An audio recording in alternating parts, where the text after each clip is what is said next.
Güzel bura Sarkanlı kəndimizdir. Allah mübarək eləsin. Bak güzel. Dostlar, mənim YouTube kanalımda da var. Orada buyurun zəhmət olmasa takip atar. İmkan olsa. Qəşəng balülə kebablarımızdır. Hamısı da imişli ətidir. İmişli quzuları. Bu da bizim tikə kebabımız.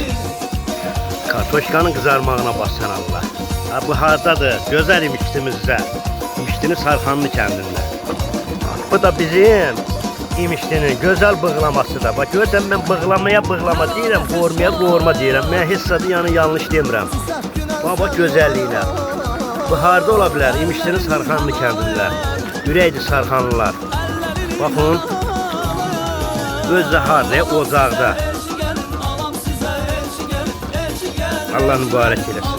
Gözəl Sarkanlımızı var. Kənd həyatı haşır. Bunun ləzzəti nə ola bilər?